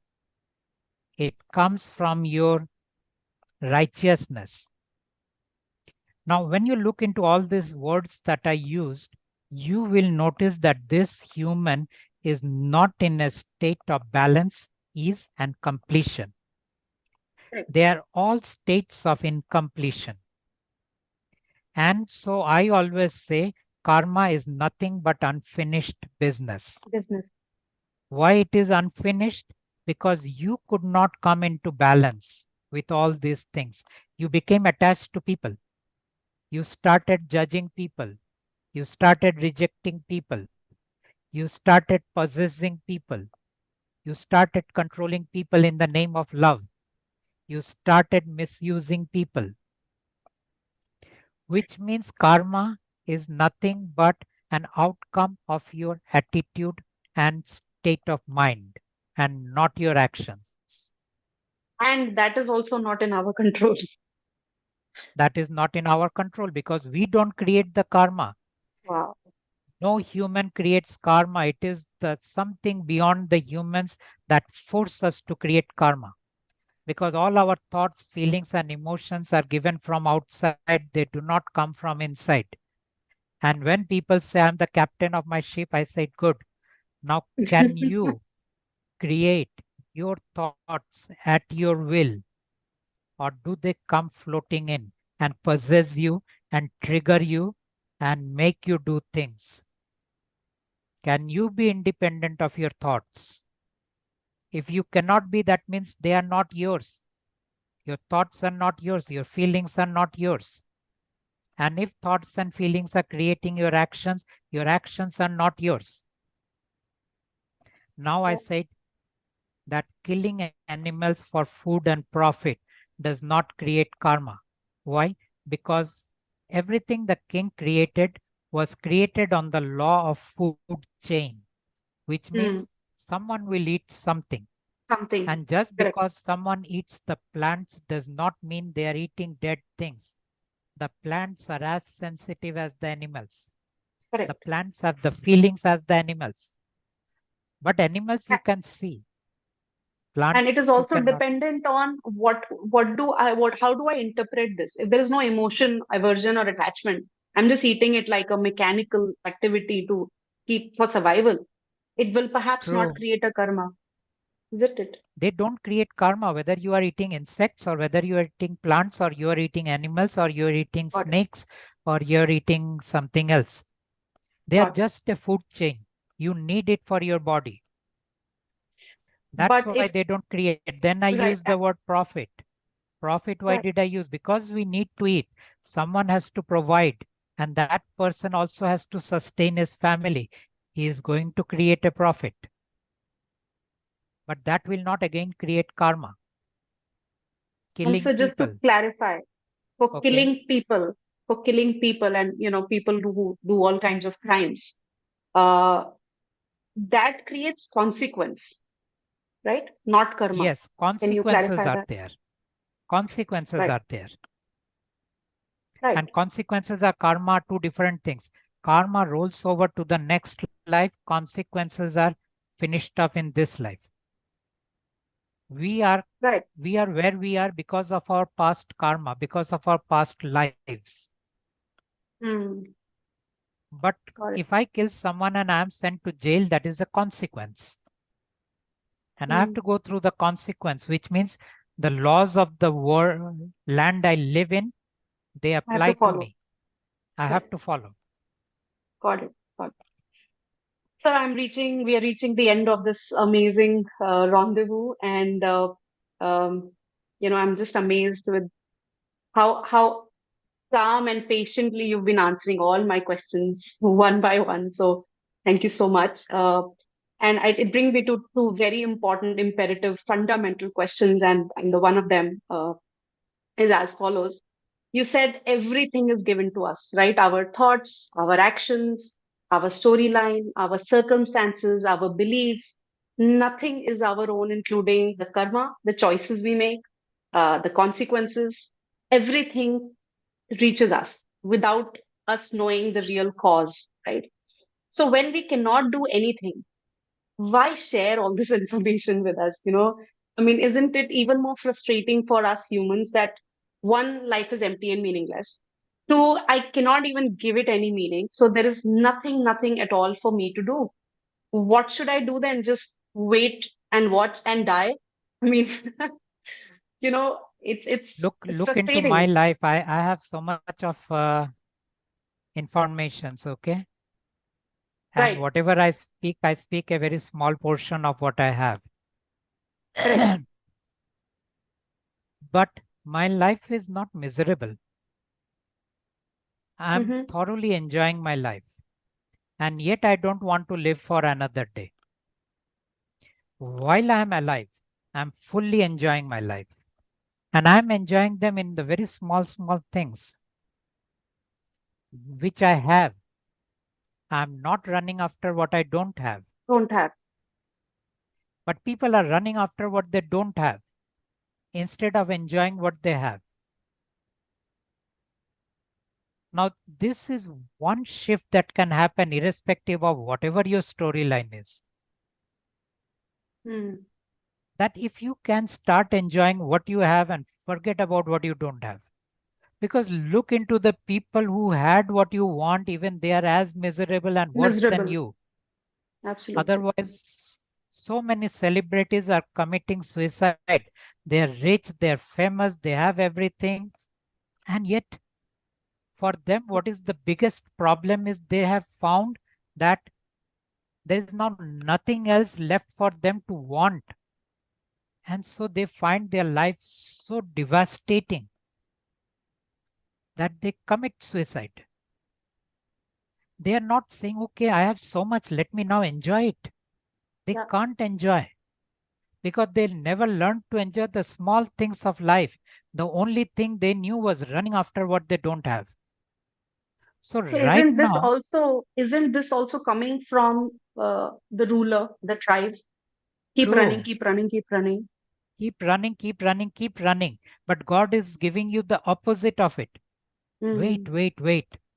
Release, Enjoy what you have. enjoy what. There's nothing beyond what you have. Even those things, a bigger car, a bigger house, a bigger name, bigger fame will not give you anything. It's like getting the Olympic gold medal. You tried for 8 years, intense training, only 1 minute of glory, as long as that national anthem is being played. And then no one remembers you. At the most, you are on in certain magazines the next day, and next to that, no one remembers you. Your 8 years of training has not prepared you for the next 8 years and next 20 years because Correct. you had no perspective of life. What do you do now?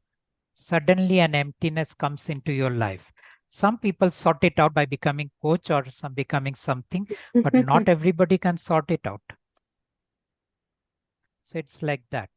Wow. Wow.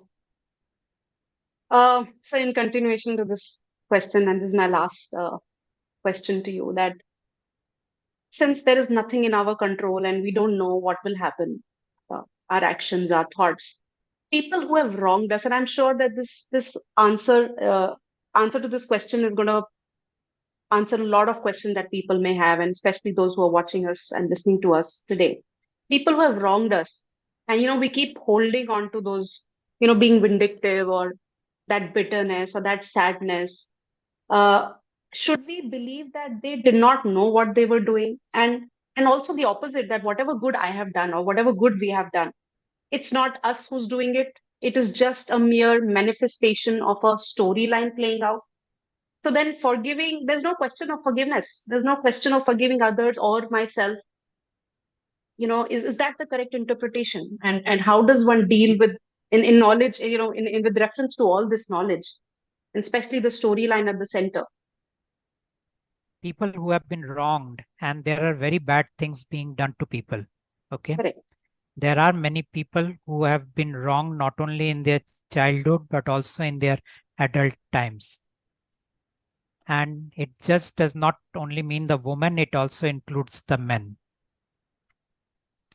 It's very unfortunate that these people have been chosen to create more food for the king More food. than the other humans.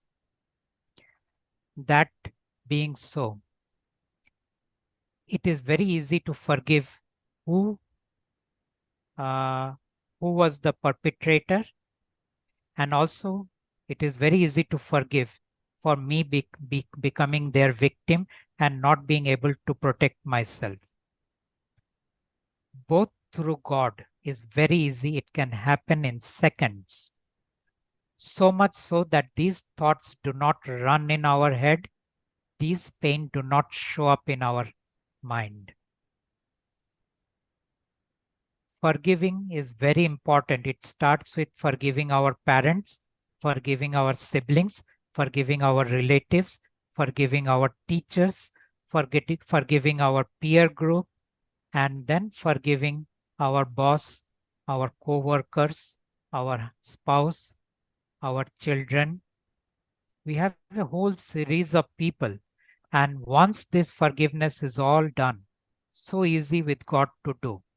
Because with God, you not only heal the wound, you release the trauma, and you release all the energies that are stuck.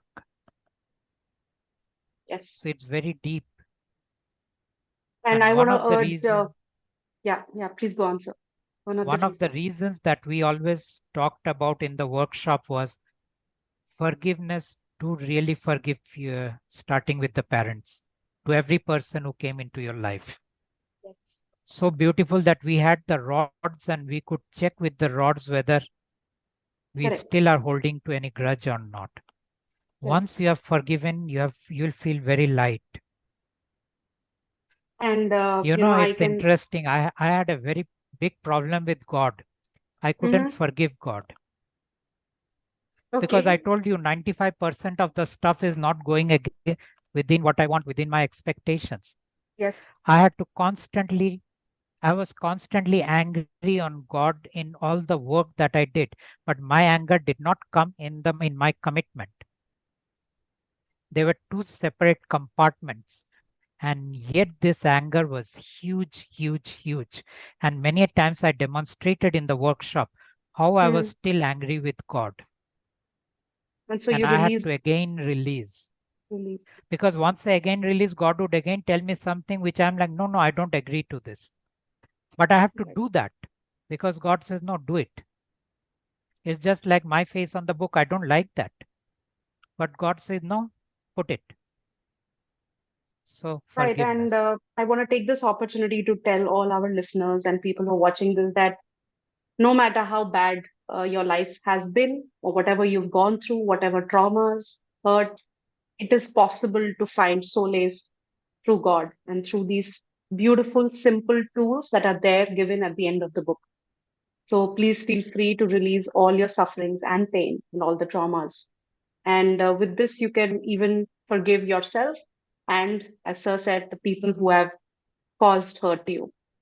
Uh, just to end that question, sir, that is that interpretation correct that whoever did this to me did not know what they were doing? They were just playing, they were just being played out.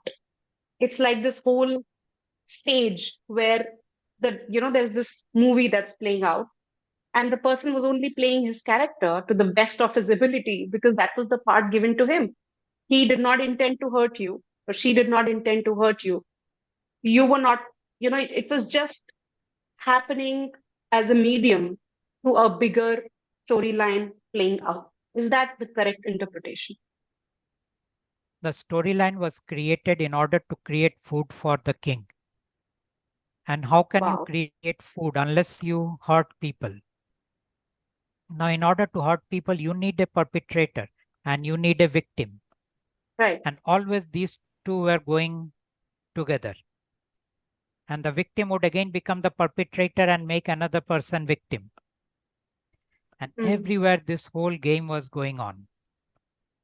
So yes, whoever did whatever they did, they really didn't want to do that. And there have been many cases where the rapists have been interviewed, the murderers were interviewed, and they were like, I don't know what took me on and made me do those things. But afterwards, I was like, why did I do that? They couldn't figure out. They were so confused because it's something else that takes over the human and makes them do those very beastly things. They're very bad things. And so we can that's say the the world we same live thing in. in the opposite also. If somebody is really nice, who's doing a lot of service for other people, again, it's the storyline being played out. Through him, the good had to Exactly. happen, isn't it? Exactly. Be it Every Sadhguru or person, be it Sri Ravi Shankar or all these spiritual great beings who are doing some good work, perhaps. yeah, But all that, every yes. spiritual master is only following their storyline. They have no capacity to deliver what they are delivering unless a big force is behind them and orchestrating everything that they are doing. Today, we feel they are very successful. As a human, they are not successful. As a human, they are merely an instrument, just as I am an instrument. And they are being used to do what they are doing. And so this also was part of your storyline, isn't it? This was not a part of my storyline because this was not written by the soul. The king would Ah, never allow any correct. human to become an instrument of God. So this was your choice and your commitment that led to this change in your storyline. Is that It was the correct way grace to of put it? God because of Great. which I was able to commit. Wow. Wow. How beautifully you put it. That brings us to the end of this amazing, amazing rendezvous, sir. What do you have to say at the end? What is your message to the world, to the people who are going to listen and watch this video? Why should they read the book? And what is that core message that God wants to tell us? The message is very simple. You do not know who God is. Someone says he knows God. Listen to what he has to say. Do not agree with him. Do not accept him. Do not believe him. If you feel like trying out the book, which is talking to the book, which is using the mantra and using the protocols, give it a try for 1 month. And you will see beautiful things happening in your life. At the end, again, when I say beautiful things, I'm always putting it like this. Nothing will change in your life, but many things will change. So do not expect beautiful things happening outside of you. Maybe they will happen, but beautiful things will happen inside of you. And just give it a try and see how it is. So that's the short message I have. Wow. Wow. First of all, sir, thank you so much for taking out the time and answering all my questions with such patience. Only you could do it. It's truly been an honor having this amazing, amazing conversation with you, sir. It's really been a blessing. I have experienced, this last 2 hours that we've been having this conversation. I think it's just been extraordinary. And all my questions have been answered, as I said. And I'm just so happy to share that my own personal experience, my personal journey with you, with God. I met more than a year ago now. And personally, as you rightly said, that n- nothing changes, but actually everything does. And that's what I have experienced and I have witnessed in in my life personally. And it's just been an extremely humbling and a beautiful journey. And I can tell you that it's a brand new life, that something that I never knew or thought was even possible. So thank you so much for this amazing work that you're doing. I want to Thank thank you. God for coming to us, for letting us connect to Him through you. And I end with a prayer that may we continue to have God's grace. And in the end, everybody Yes. who's watching us or listening to this podcast or watching this video, please go ahead and pick up this book, Message from God. Trust me, this is not just a book. I can promise you that you haven't read anything like this ever before. It's available on Amazon. Read it, try it for a month, as Sir said, and see the magic unfold. And Sir, more power to you, more power to this work. Thank you so much once again. Thank you. Thank you. Thank you, sir.